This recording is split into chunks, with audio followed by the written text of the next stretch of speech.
ending, we're going to talk about the changes to the Warlock, or at least Destruction's talents in particular. For every spec except Demonology, Soul Conduit has been nerfed. In patch 7.25, it's been nerfed by 5%. It's really nothing too much changed. Soul Conduit's basically the same. One thing though, and this is affecting Fire and Brimstone, it now causes Incinerate to generate an additional Soul Shard fragment per target that it hits. So let's say you had 3 targets, Incinerate's generating an additional 3 Soul Shard fragments on top of the 2 it already generates. It generates 3 on a critical strike, so if those were criticals, you're looking at really filling up your Soul Shards fast. Incinerate's mana cost has been reduced by 16%. It's not really much to write home about, although it is good for keeping Destruction, at least having mana instead of having to constantly life tap. Conflagrate now generates 6 Soul Shard fragments, was 1 full Soul Shard or 10 Soul Shard fragments. And Conflagrate now generates double resources from hitting a secondary Havoc target. So it's always really good to save Conflag if you can for Havoc windows, because you can get more Soul Shards out of it, which leads to more Chaos Bolts. Immolate's periodic damage is a 50% chance to generate 1 Soul Shard fragment, was periodic damage at a 15% chance to generate 1 Soul Shard. Immolate's periodic critical strikes a 100% chance to generate 1 Soul Shard fragment. I believe it was periodic damage critical strikes at a 30% chance to generate 1 Soul Shard. So Immolate's been changed for better. Really, it kind of functions like old Burning Embers Immolate. It's really how Destruction feels right now. It's Burning Embers, but it's not called Burning Embers anymore. Shadowburn now generates 6 Soul Shard fragments, and an additional 6 if the target dies within 5 seconds. Soul Stature, one of our artifact traits, and a pretty good one at that, now causes Chaos Bolt to have a 3%. It used to be a 5% chance per rank to return a Soul Shard. That was nerfed ever so slightly. It's still a good relic choice. Still really strong. Dimensional Rift, our artifact trait, generates 3 Soul Shard fragments each time you pop it, so it's really, really important to cast it, even more so than it was.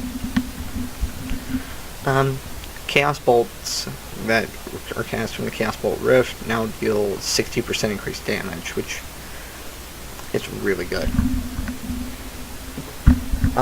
Chaos Bolt, just regular Chaos Bolt damage, has been increased by 40%, and its projectile speed is increased by 25%. Again, really good. Rain of Fire's damage has been increased by 25%, which is good for AoE. Instead of just having to cleave Chaos Bolt and hoping that you have Magistrike. Reverse Entropy has been changed. Chaos Bolt and Rain of Fire still restore 30 of your mana and deal 10% increased damage. However, the 10% damage increase was opted in favor of having a reduced cast time, which, to be fair, Rain of Fire doesn't have a cast time. The only spell that benefited from that was Chaos Bolt. Reverse Entropy was really strong early in the expansion when Rain of Fire had a cast time, but nobody bothered casting Rain of Fire outside of AoE to proc Sacrifice, so that's kind of what we were looking at. Havoc's duration has been increased by 10 seconds, or Havoc's duration rather has been increased to 10 seconds. It was 8 seconds, and the cooldown has been increased to 45 seconds. Wreak Havoc now reduces the cooldown of Havoc by 20 seconds and no longer increases its duration, which is really good, because Wreak Havoc before they made that change was just absolutely terrible. It was like the old Glyph of Havoc. Channel Demon Fire's damage has been increased by approximately 60%, I think exactly, it's like 56%. And its cooldown, I think its cooldown has been increased to 25 seconds. It's been increased by 10 seconds, and we can look at that right now. Let's see here. Yep. Well, the cooldown obviously, of course, is reduced by haste. For me, it's a 22.4 second cooldown. It's a pretty terrible haste because I'm in Affliction gear, because, you know, I'm kind of lazy. Cataclysm's cooldown was reduced to 30 seconds. It was 45 seconds, and its cast timer is reduced to 2.5 seconds. It was 3. So actually, I believe at one point it was the same cast time as a Chaos Bolt. If not, actually, no, Cataclysm had a higher cast time than Chaos Bolt, but the damage has been nerfed by 25%. Cataclysm, even in its nerfed state, if you combine it with Grimoire of Sacrifice and Channel Demon Fire, is really good for burst AoE. But in those situations, you're running a talent build like that. And using ELT, Eradication is still technically better, but Reverse Entropy is still not too far behind any of these talents in AoE. In fact, it's passively better, the same as ELT. So, whereas this one increases all of your damage, this one affects the direct damage from Chaos Bolt and Rain of Fire. It's the worst, it's the weakest of the talents, but like multiple targets, it's a passively good option.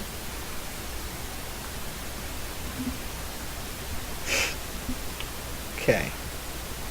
For talents, for tier 1, currently the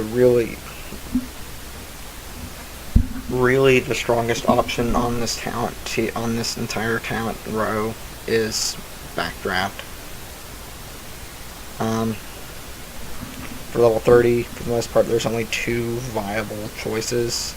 You either go Eradication for most cases, or ELT for AoE. If you have the Soul of the Netherlord, then you go Reverse Entropy and Eradication all the time. For tier 45, for a rating situation, 90% of the time you're ending up with Demonic Circle. Mortal Coil is a decent heal, and it gives us something to cast on the move. But oftentimes you're going to benefit more from Demonic Circle. However, if you choose Mortal Coil for CC, Shadow Fury really is the stronger option, as its crowd control is longer, and its CC isn't broken by damage, and the cooldown is actually, I believe, 10 seconds lower. Actually, 15 seconds lower.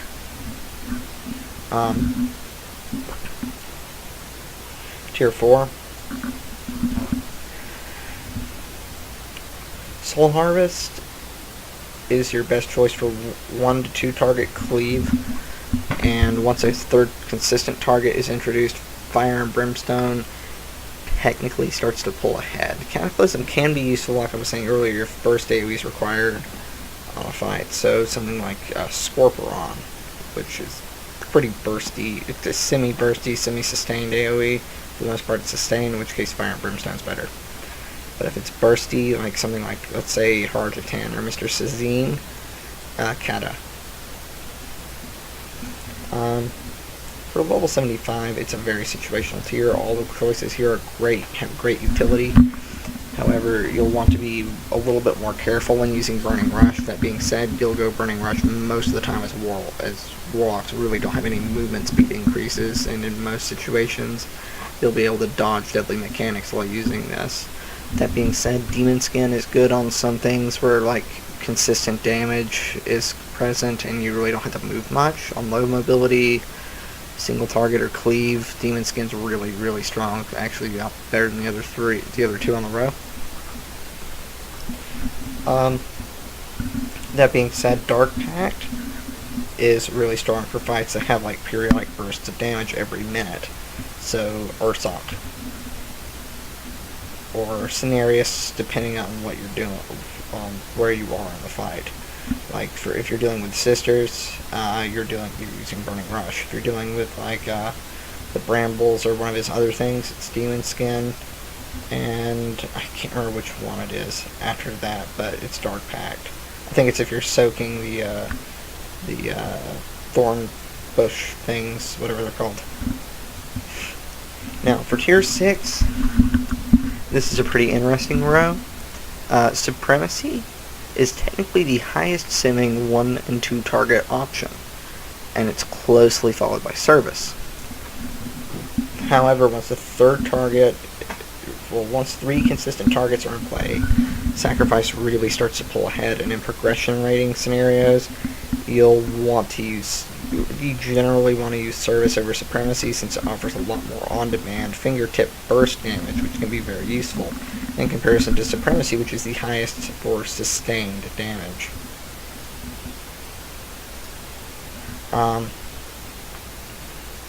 I'm lazy, so I typically use supremacy, but it does have its place. For the most part, you do want to use service. For tier 7,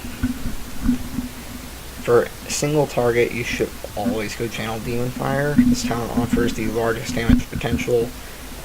2 to 3 targets, you should go with Wreak Havoc, and once you're fighting 4 consistent targets, it's arguably worth it to go Soul Conduit.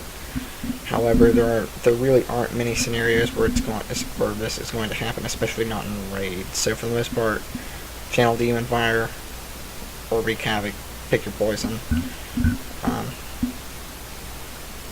Like a good talent build, of course, Backdraft, Eradication, Soul Harvest, Grimoire of Service, and Channel Demon Fire.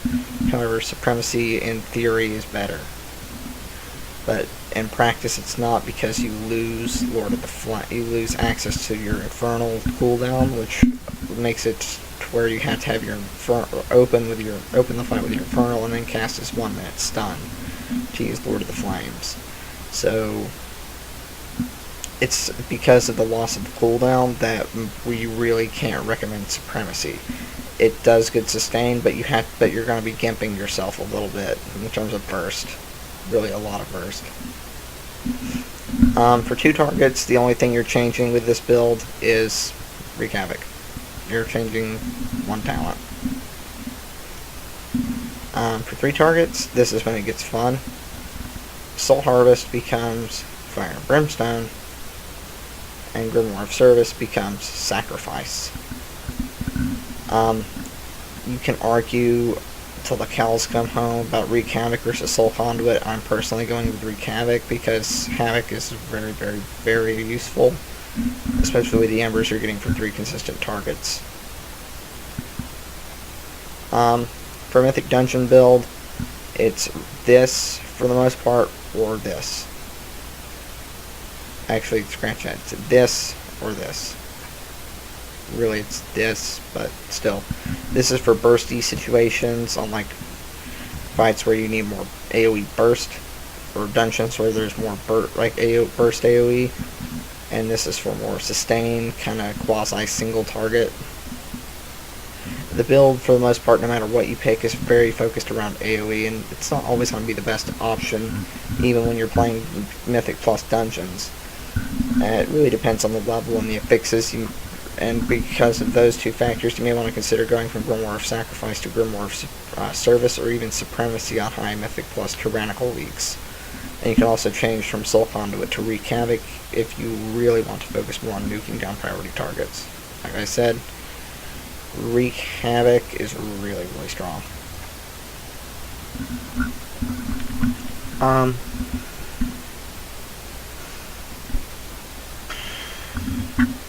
can't really show you the rotation at the moment, but I can sort of walk you through it, and that's sadly not really going to help. But your general rotation is, or at least your priority list is, you want to apply Havoc if a secondary target's present. You want to maintain Immolate on both targets, or as many targets as possible, as to net more Soul Shards. You never ever want to cap on Soul Shards, and you make sure that you cast Chaos Bolts at about 4.5 Soul Shards in order to avoid wasting a shard. Never cast it at 5, because you're wasting shards and you're actually wasting time that you could be using. You're getting more shards back than applying Immolates. When playing with Eradication, you should focus on keeping as high enough time on the debuff as possible. Obviously, make your Chaos Bolts hit a target affected by Eradication, because you can just to extend the buff. Rain of Fire, obvious on 3 enemies. Obviously, 4 if Havoc is up, and you can Chaos Bolt it instead. there's really not much to talk about. I mean, there's some things, but you could probably find some of this helpful also through Akalon's guides, as well as the Warlock Discord. Summon Doomguard or Infernal on cooldown, preferably open with Infernal, so you get Lord of the Flames straight off the bat. Use your Grimoire Imp on cooldown. Don't cap on Dimensional Rift stacks. If you're playing with Lessons of Space-Time, you should save your stacks for times when you're about to cast multiple Chaos Bolts. If you're not playing with Lessons of Space-Time, you should try to save these stacks when you have to move. Sort of like, in a way, like Conflagrate, but you're already using Conflag on cooldown, so Dimensional Rift becomes the thingy that you fall back to when you have to move. Again, don't cap on Conflagrate stacks. Use this to generate shards when you're low on shards, i.e. to generate backdraft stacks to spam Incinerates. You should only life tap if you're very low on mana, or if you have to reapply Empowered Life Tap. I don't really like Empowered Life Tap because I hate Life Tap, but a lot of people like it, and it is better on AoE, even for Affliction. If you're playing with Empowered Life Tap, you should have 100% ideally on this, regardless of whether or not you need mana. Some other things that I can bring up are, well, if you're playing Roaring Blaze, and why I said that is if you're playing with Roaring Blaze, you should make sure you refresh your Immolate after it's had its final tick. If not, then you end up losing damage. Also, make sure you have Conflagrate stacks ready for your next Immolate before buffing it at 24 seconds of duration. If you're playing with Backdraft, all you should really look after is that you don't mindlessly lose stacks while not capping stacks. So, obviously, it's going to be worth over-capping with a single stack if it means you'll be able to refresh a 3-stack buff if you would have lost otherwise. For your opener, 5 seconds left on the pull. If 5 seconds left on the pull timer, you will life tap if spec'd into ELT. 4 seconds left on the pull timer, use your pre-pot plus a precast Incinerate. Incinerate travels really slowly, so by the time the pull timer ends, Incinerate will have hit the boss and the tank will have pulled. And you want to precast a second Incinerate to gain more Soul Shard Fragments. One thing to note about Incinerate and how it works is it gains Soul Shard Fragments not on the hit, but on spell cast. So once you cast the spell, you're gaining the Soul Shard, so it doesn't have to hit the target. If you want to cast Immolate, you want to summon your Doomguard or your Infernal, cast your Grimoire Imp. If you're wearing the Lessons of Space-Time, cast a Dimensional Rift. When the buff runs out, cast another Dimensional Rift so you have 100% uptime on this during your Soul Harvest. Cast Soul Harvest as well as any unused trinkets or racials. I think Berserking if you're a Troll, or Blood Fury if you're an Orc, preferably Troll racial. Conflagrate, Chaos Bolt, Channel Demon Fire, cast 2 Incinerates, cast Conflagrate again, followed by Chaos Bolt, and just maintain Immolate and continue with your normal rotation. Now the opener with Roaring Blaze is a little different. Now I'll explain why. When you have 4 seconds left on the pull timer, you'll cast Life Tap if you're spec'd into ELT. 3 seconds left on the pull timer, you'll pre-pot and pre-cast Incinerate. And you'll cast Immolate to land on the boss pull. It's important that the Immolate lands on the boss pull. You'll summon your Doomguard or your Infernal, preferably your Infernal in the opening. Cast your Grimoire Imp. You're going to cast Immolate again to double up your Immolates and get a 24-second duration through double dipping its Pandemic.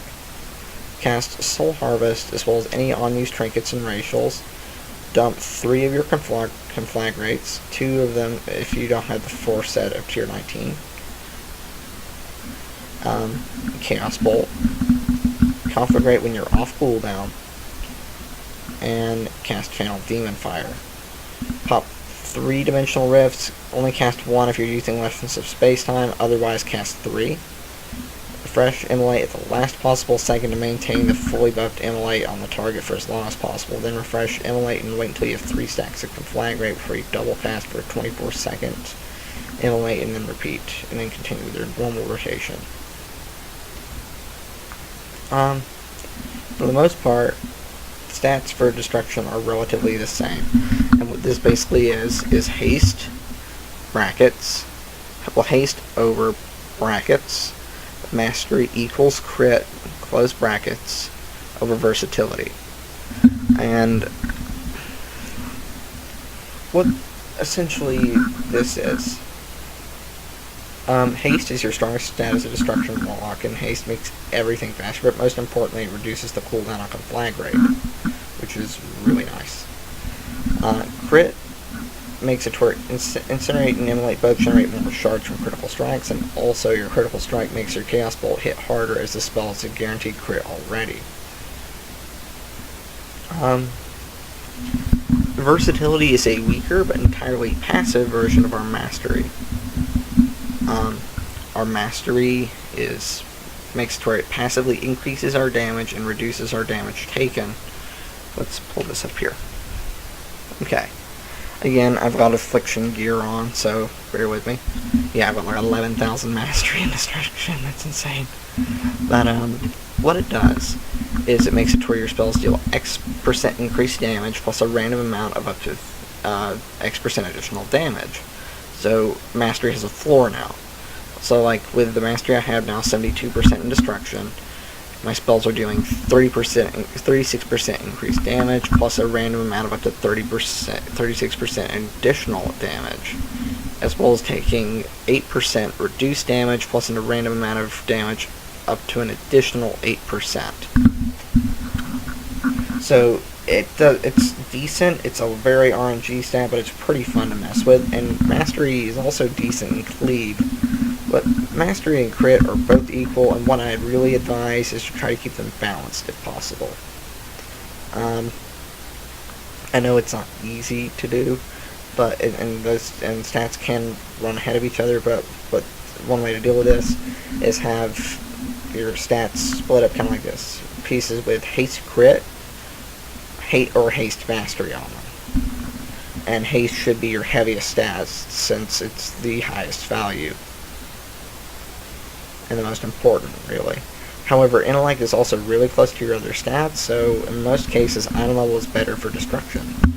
So, if you find a piece of gear that has, like, let's say your boots have, like, 900 haste and, like, 400 crit, and you find a pair of boots that have, like, 1,000 haste and, like, 600 mastery, for instance.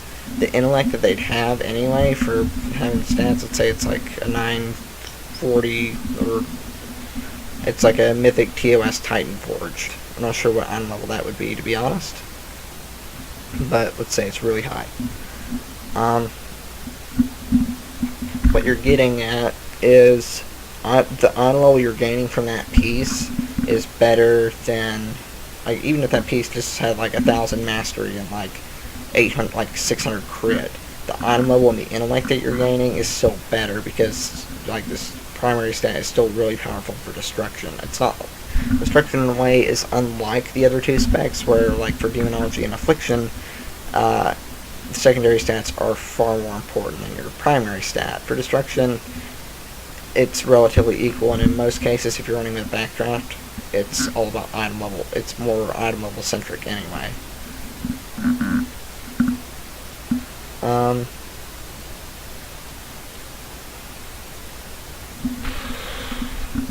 I guess we can go into some sims for this.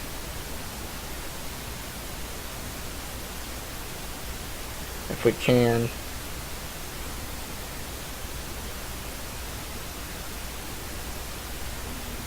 I'm just going to be doing single target and 2 target for now. But like the best build that we have for destruction, which is Backdraft, Eradication, Soul Harvest, Grimoire of Supremacy, and Channel Demon Fire, it's sitting at 915,000 DPS, which it's that's not bad. And most of these sims are conducted with like no legendaries, I believe. At least they should be.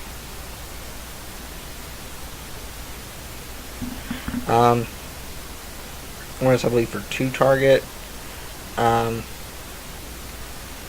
the best build in theory is the best build in terms of damage per second for cleave and 2-target is Backdraft, Eradication, Soul Harvest, Grimoire of Sacrifice, and Wreak Havoc, pulling, I believe, around 1.4 million. A build that's really close to it, and it's only like 1k behind it, is Grimoire is instead of using Sacrifice, you're using Supremacy and Wreak Havoc. It's the only difference, and it's pulling 1k behind it, so it's not too much. But in terms of priority target and boss damage, which is a little bit more important than raw DPS, we have Backdraft, Eradication, Soul Harvest, Grimoire of Service, and Channel Demon Fire in terms of priority target and boss damage. But if you want to straight up DPS on Cleave, Ghost Sack and Wreak Havoc is technically the best, but Grimoire of Supremacy is not far behind it.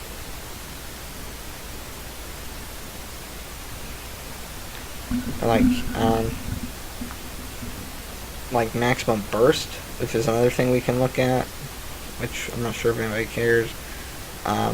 Like for Maximum Burst, we use Ring Blaze, Empowered Life Tap, Soul Harvest, Grimoire of Service, and Channel Demon Fire for a burst, and you can pull up around 2.2 million burst. But this build right here is still relatively good in both single target and cleave. Like the only difference, like you just change Channel Demon Fire, Wreak Havoc or Channel Demon Fire, and vice versa, and you got a pretty easy build to pick up. You don't really have to change a lot, and it's pretty easy to pick up and play. Same if you run Sacrifice, except I'd only run it if like you have stacked cleave or AoE. And that's about it. Like Destruction's about the same as it has been. There's not really a whole lot that's been changed mechanically. It's just like the best legendaries still, even though like legendaries for Warlock for the most part are relatively close, the best legendaries, Master Harvester is not really as strong for Destruction considering it's weaker than Afflictions. Demonology actually has the weakest, so Affliction gets the most use out of Master Harvester. But the best legendaries for Destruction and single target are Lessons of Space-Time and the Demonology legendary Sindori Spite. In Cleave, however, it's Lessons of Space-Time and Magic Strike Restraints. Or, in a general purpose build, Lessons of Space-Time and the Ferratory of Souls. But there's really, like, this build's mainly useful for the haste stick. That's about it. Like, even if you wanted just a raw haste stick, like, even though the power chord's like completely worthless, it still has way more haste than the Ferratory of Souls by a lot. So, like, if you want to like just straight up haste stick, get power chorded with Tendrils, it's not going to help you at all, but it's going to be a good haste upgrade. Safuza's Secret is technically the best legendary for Demonology, but Destruction also gets somewhat decent use from it, but that's a whole other can of worms right there.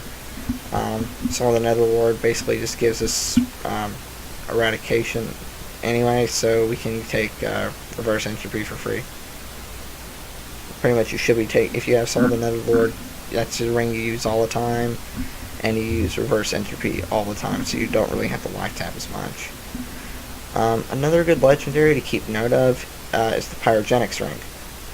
Normally this ring is terrible, but it's being used a lot on Harjatan, and that's a good thing, and it's a good reason for that, because there's a lot of little Padlord AoE that you can use Rain of Fire on, and this is great if you're running Fire and Brimstone with it, because you pop Rain of Fire, they're taking 10% more damage from your Incinerate.